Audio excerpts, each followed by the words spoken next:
এদেশের ইমানদার তৌহিদি জনতার শুরু হয়েছে। ধারাবাহিকভাবে বিভিন্ন জায়গায় মাদ্রাসার ছাত্রদেরকে র্যাব, পুলিশ এরা বিভিন্ন জায়গা থেকে গ্রেপ্তার করে এদেরকে জঙ্গি বানিয়ে সন্ত্রাসী হিসাবে চিহ্নিত করে মিথ্যা সন্ত্রাসী বানিয়ে তাদেরকে নিঃশেষ করে দিয়েছে।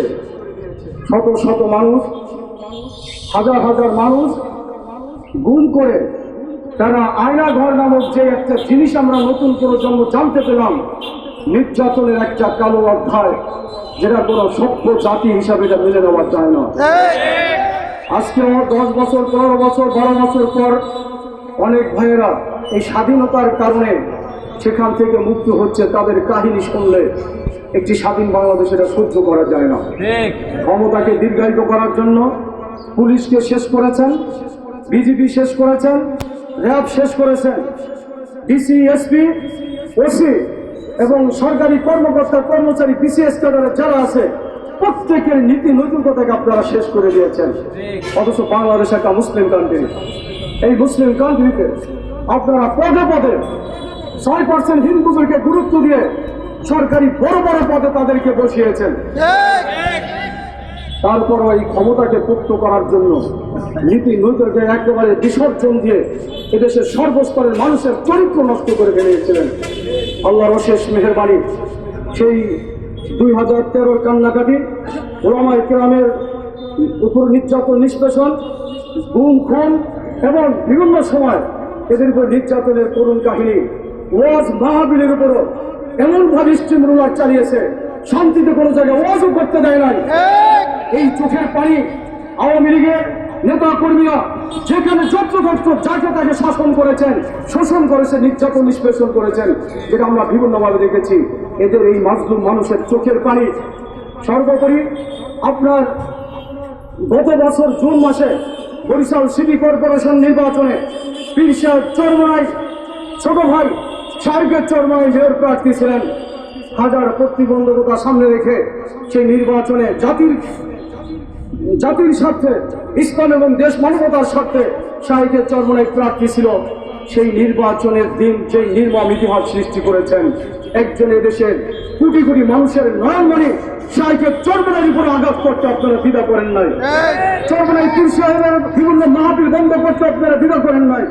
সর্ব ইসলামী আন্দোলন বাংলাদেশের শত শত নেতা কর্মীদের উপর নির্যাতন, নিষ্পেষণ করেছেন। এমন কোন রাজনৈতিক নিপীড়ন দপরণ নাই যা আওয়ামী লীগ করে নাই। তো যাই হোক, সর্বোপরি আমরা যেটা দেখলাম, সামান্য আমাদের বিশ্ববিদ্যালয়ের ভার্সিটি ছাত্র ভাইয়েরা, ছাত্রছাত্রী ভাইয়েরা কোটা সংস্কারের আন্দোলনে নামলেন। 2018 কোটা সংস্কারের আন্দোলনের পরিপ্রেক্ষিতে তৎকালীন প্রধানমন্ত্রী তিনি কোটাই থাকবে না বলে ঘোষণা দিলেন। আবার এই 2024 জুন মাসে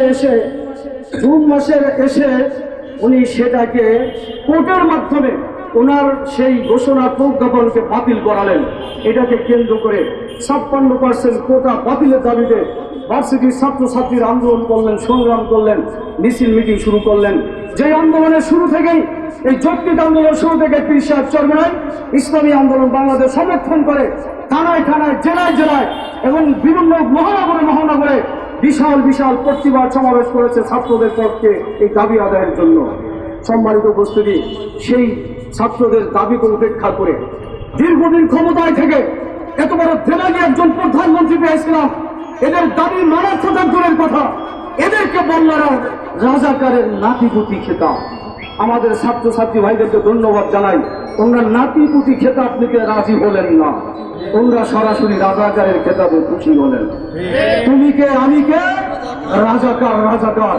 যেই রাজাকার আর মতো রাজসংস্থায় স্বাধীনতার পর থেকেই এই মোল্লা মৌলবাদী ওলামায়ে কেরামদেরকে নির্যাতন করা হতো, নিষ্পেষণ করা হতো, অপবাদ দেওয়া হতো। আজকে শেখ হাসিনার এই ঘোষণার মধ্য দিয়ে এদেশের কোটি কোটি ছাত্র জনতা, এই প্রজন্মরা নিজেরা রাজাকার ঘোষিত হলো। তুমি কে, আমি কে, রাজাকার কে বলেছে? স্বৈরাচার। এই কথা ঠিক যাবে। শেষ পর্যন্ত ওবায়দুল কাদের সাহেবের দেমাগ নিজে লড়তে পারে না, পরে সাহায্য ছাড়া।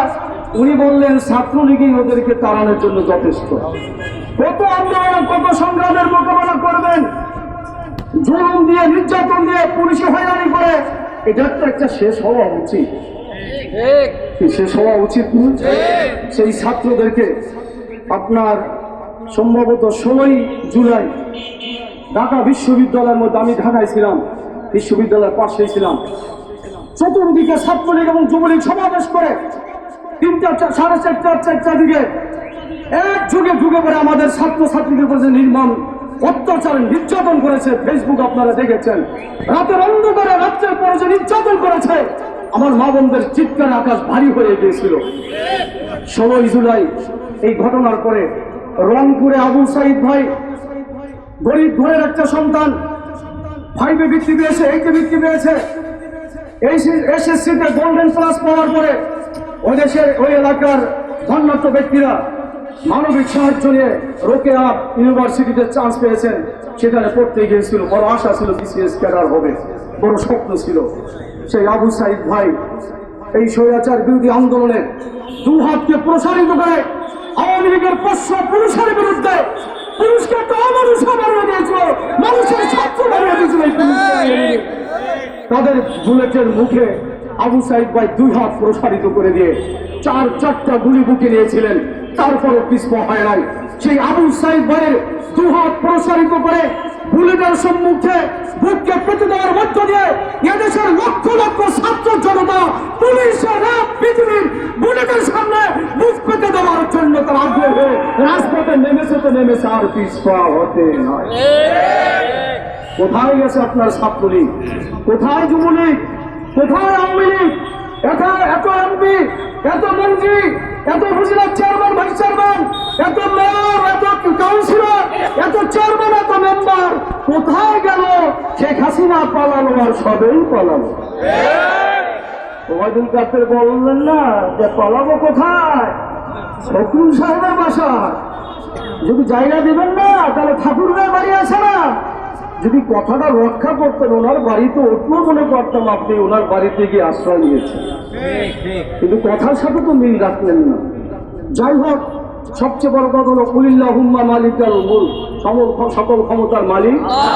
এই আয়াতে বলেন আল্লাহ যাকে আমি ইচ্ছা রাজত্ব দেই, যার থেকে ইচ্ছা আমি রাজত্ব কেড়ে নেই। শেখ হাসিনা মনে করেছিল আজীবন ক্ষমতায় থাকবো, 2041-এর টার্গেট নিয়ে 2024-এর 5ই আগস্ট অল আউট হয়ে গিয়েছে। এই নির্যাতন নিষ্পেষণের যে চরম একটা কালো অধ্যায় সূচনা করেছেন, যে স্বৈরাচারের ইতিহাস রচনা করেছেন, আমরা এই বিশাল ছাত্র জনতার একটা গণ অভ্যুত্থানের মধ্য দিয়ে যেই একটা স্বাচ্ছন্দ্যবোধ, একটা অবস্থানের সৃষ্টি হয়েছে, সবাই বলতেছে এটা দ্বিতীয় স্বাধীনতা। ঠিক কিনা?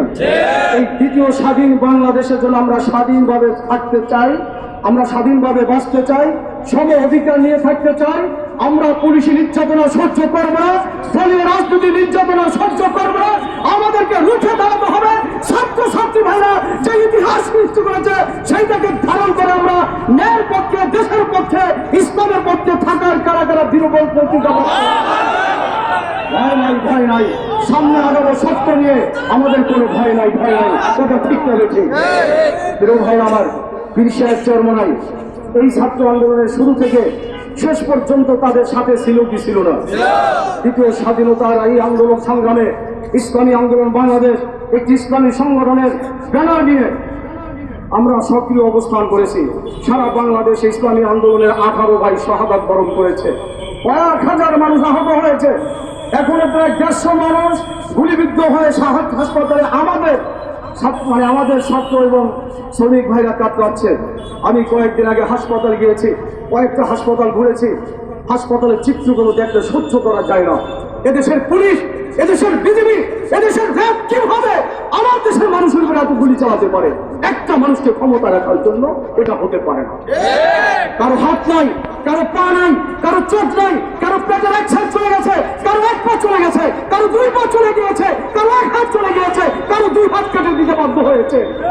এইভাবে কাতরাছে আমাদের হাসপাতালে। আপনারা আশ্চর্য হয়ে যাবেন কি পরিমাণ মানুষ গুলি করে মেরেছে। মোহাম্মদপুর শহীদ বুদ্ধিজীবী কবরস্থানে গিয়েছিলাম, বেওয়ারিশ লাশ করেছে। 21টি 45টি লাশের 2 পত্রিকার মাধ্যমে সন্ধান পেয়েছিলাম। সাহেবের চরমনায় নেতৃত্বে গিয়েছিলাম, আমার নিজের চোখে দেখেছি 200-র উপরে কবর হবে, তাজা কবর। ওখানকার গেট পান্ডা বলেছে গভীর রাত্রে এসে 1,000 জায়গা মধ্যে এদেরকে মাটি চাপা দিয়ে চলে গেছে, গোসলও দেয় নাই, জানাজাও পড়ায় নাই। রাতের অন্ধকারে এমন অবস্থায় গিয়েছে, আমার সন্তান মারা গেছে, হাসপাতালে গিয়ে শনাক্ত করে আনবো, এই জালিমের ভয়ে, নির্যাতনের ভয়ে, মামলার ভয়ে, পুলিশের ভয়ে নিজের সন্তানকে চিহ্নিত করে আনতে সাহস পায় নাই। এত চোখের পানি এতটা ভারী হয়ে গেছিল, আল্লাহ সহ্য করতে পারেন না। সর্বোপরি ধন্যবাদ জানাই এদেশের সেনাবাহিনীকে। সেনাবাহিনীর সর্বশেষ ভূমিকা নিয়ে জনগণের কাতারে এসে শেখ হাসিনাকে পদত্যাগ করতে বাধ্য করিয়েছে। আল্লাহ যা করে ভালো করে। আমি সেদিন ঢাকায় ছিলাম, সেই পরিমাণ লক্ষ লক্ষ মানুষ চতুর্দিকে জমা হয়ে গিয়েছিল কারফিউর মধ্যে। পীর সাহেব চরমনের নেতৃত্বে হাজার হাজার মানুষ আমরা জমা হয়েছিলাম।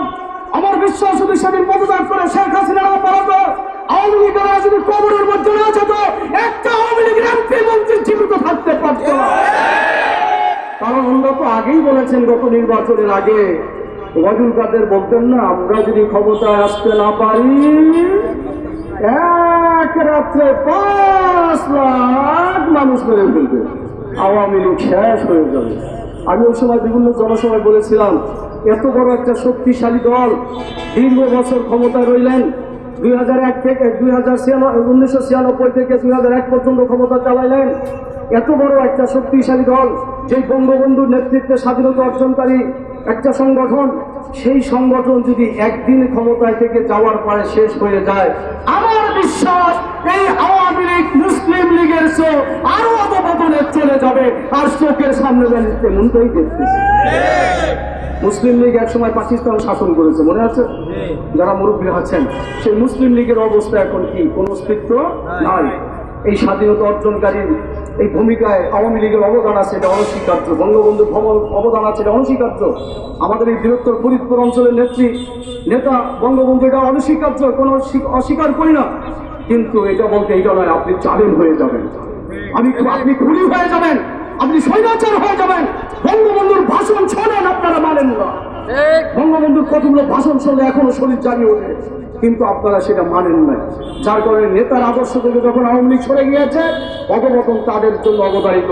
আওয়ামী লীগকে কেউ ধ্বংস করে নাই, আওয়ামী লীগ নিজের পায়ে নিজের পুরাল মেরে ধ্বংস হয়েছে। আমরা এটাও চেষ্টা করবো আওয়ামী লীগ ঘুরে দাঁড়াতে না পারে। কিন্তু আমাদের এখন কথা হলো, আওয়ামী লীগের পরে আসবে কে? আমরা প্রত্যেকের শাসন দেখেছি কি দেখি না? প্রত্যেকের শাসন দেখেছি, প্রত্যেকের ইতিহাস আমাদের সামনে স্পষ্ট আছে।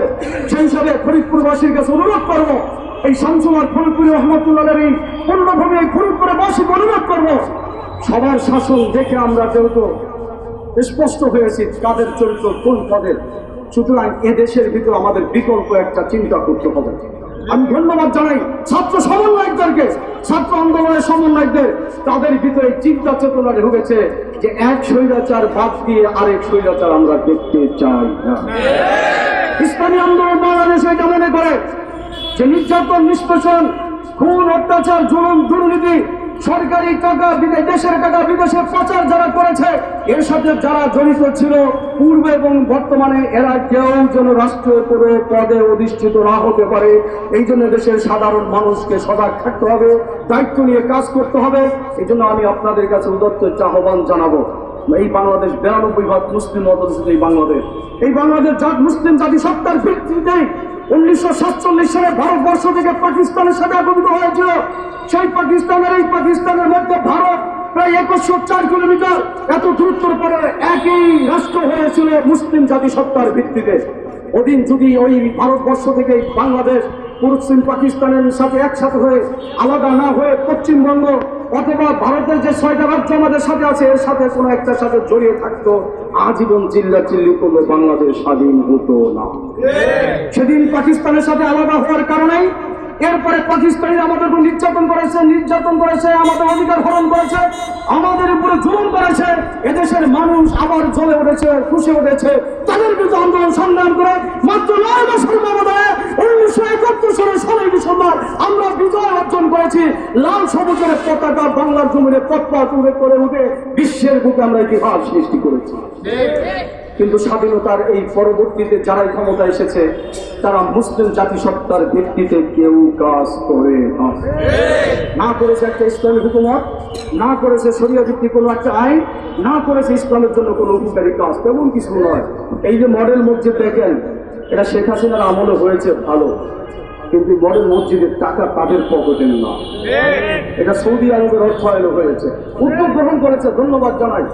কিন্তু মসজিদও করবেন, আবার মানুষও খুন করবেন, নামাজও পড়বেন, আবার চুরিও করবেন, হ্যাঁ ভালো কথা বলবেন, আবার ডাকাতিও করবেন, খুন করবেন, এটা একসাথে হতে পারে না। ইসলাম এটা সমর্থন করে না। সেহেতু আমি সকলকে অনুরোধ করবো, এই বাংলার জমি এখন মুক্ত জমি, এই বাংলার জমির একটা সুষ্ঠু নির্বাচনের মাধ্যমে জনগণের মত দেওয়ার সুযোগ হবে। আমি বিশ্বাস করি এবং আশা করে আহ্বান জানাবো, সেই মতামত প্রকাশের দেশের জমিনে ইসলামের জমিন হোক, এই দেশের সংবিধান ইসলামের সংবিধান হোক, এদেশের রাষ্ট্রপ্রধান ইসলাম হোক, এদেশের এমপিরা ইসলামীকরণ হোক। যদি তাদের মাধ্যমে হয়, আমার বিশ্বাস আওয়ামী লীগ এবং বিএনপি এবং জাতীয় পার্টির জোট মহাজোট যারা চালিয়েছে তাদের সেই ইসলামওয়ালারা ভালো চালাবে ইনশাআল্লাহ। দেখার আশা রেখে আপনাদের কাছে যত অনুরোধ করতেছি, সব সেন্টিমেন্ট বাদ দিয়ে এখন ইসলামের সেন্টিমেন্ট মাথার মধ্যে ঢুকান। প্রশাসনের ভাইদের প্রতি অনুরোধ করব, যে যে সেক্টরে আছেন, আপনারা আমাদের দেশের সন্তান, আপনারা আমাদের চালাবেন, কিন্তু আমাদের দেশের মুসলিম এবং ইসলামের ঐতিহ্য সংস্কৃতি মেধাবী মানুষের দেখে তারপর আপনাদের চলতে হবে, এই আহ্বান আপনাদেরকে করছি। আজকের এই সমাবেশে আসার জন্য আপনাদেরকে ধন্যবাদ। পাশাপাশি ইসলামী আন্দোলনের নেতা কর্মীদেরকে অনুরোধ করবো, এখন আমাদের কাজ হলো মানুষের কাছে জোর টু জোর যাওয়া, তাদের কাছে হাত ধরা, পায়ে ধরা, বুঝানো, তাদের সাথে মেশা, এবং বিশেষ করে বর্তমান যে বন্যা দুর্গত চলছে, দেখেন ভারত আমাদের কত বড় বন্ধু, এটা মাঝে মধ্যে আমরা পাই যে যখন তাদের স্বার্থে ব্যাঘাত ঘটে তখনই আমাদের উপরে বিভিন্নভাবে তারা আগ্রাসন চালায়। সম্প্রতি তারা যেই পানির আগ্রাসন, পানি সন্ত্রাস করেছে, এই পানি সন্ত্রাসের মাধ্যমে জীবনে যেখানে কোনোদিন বন্যা হয় নাই, সেই লক্ষ্মীপুর, চাঁদপুর, ফেনী, কুমিল্লা, খাগড়াছড়ি, এই সমস্ত এলাকা আজকে এমনভাবে পানি এসেছে, 10 ফুট 15 ফুট, কোনো জায়গায় 20 ফুট পর্যন্ত পানি হয়েছে, ঘর তলিয়ে গিয়েছে, মানুষ বেশি বেশি শত শত মানুষ আজকে মানে শাহাদাত বরণ করেছে, লক্ষ লক্ষ মানুষ আজকে পানিবন্দী হয়েছে। আমি অনুরোধ করবো সরকারের সাথে যারা অন্তর্বর্তীকালীন আছেন, তারা সহ সর্বস্তরের মানুষ, ভাইয়েরা বোনেরা যারা আছেন, প্রত্যেকেই বানবাসী মানুষের কাছে দাঁড়াবেন। আমরা আপনাদেরকে জানাতে চাই, ইরশাদ চৌধুরীর নেতৃত্বে গত 3 দিন যাবত শত নয়, কয়েক হাজার নেতা কর্মীরা সেখানে দিনরাত নিরলসভাবে কাজ করে বন্যাতদের পাশে দাঁড়িয়েছে। এখন আমরা এত দূর থেকে যদি ওখানে যাওয়ার সুযোগ না পাই, ইরশাদ চরমোনাই একটি কেন্দ্রীয় ফান্ড করেছে বন্যা দুর্গতদের সাহায্যের জন্য, সেই ফান্ডে যদি আপনারা যথাযথ টাকা দিতে পারেন, 100% সেখানে ব্যবহার হবে, কি ঠিক না ঠিক? আর অন্য ফান্ডে যদি দেন, সেখানে কিছু ঘাটতি বা কমতি হওয়ার সম্ভাবনা আছে না নাই? আমরা তো দেখি যে সরকারি বাজেট হয় 1000 টাকা, জনগণ পায় 100 টাকা, 900 টাকা এখানে কেমন গায়েব হয়ে যায়, বাউসার হয়ে যায়। কিন্তু আলহামদুলিল্লাহ ইসলামী আন্দোলন বাংলাদেশ তারপর ব্যক্তিগত সংগঠন থাকার কারণে এখানে 100% নেই, ইনসাফের ভিত্তিতে বন্টন করা হয়, ব্যবহার করা হয়। সেই হিসাবে আন্দোলনের সমস্ত সহযোগী সংগঠনের নেতা কর্মীদের অনুরোধ করবো, আগামীকাল থেকে এই ফরিদপুরের সর্বস্তর মানুষের কাছে গিয়ে বানবাসী মানুষের জন্য সাহায্য উত্তোলন করবেন এবং জেলার মাধ্যমে কেন্দ্রের কাছে সেটা পৌঁছাবে। আপনাদের টাকা আমাদের কেন্দ্রীয় টিমের মাধ্যমে আমার বানবাসী মানুষের কাছে পৌঁছানো হবে ইনশাআল্লাহ। দোয়া করি ভাইদেরকে আল্লাহ তাআলা বিপদ থেকে রক্ষা করুক, বাংলাদেশকে হেফাজত করুক, আমাদেরকে একটা ইসলামের বাংলা হিসাবে নতুন একটা অবস্থানে যাওয়ার তৌফিক ইনায়েত করুক। আমি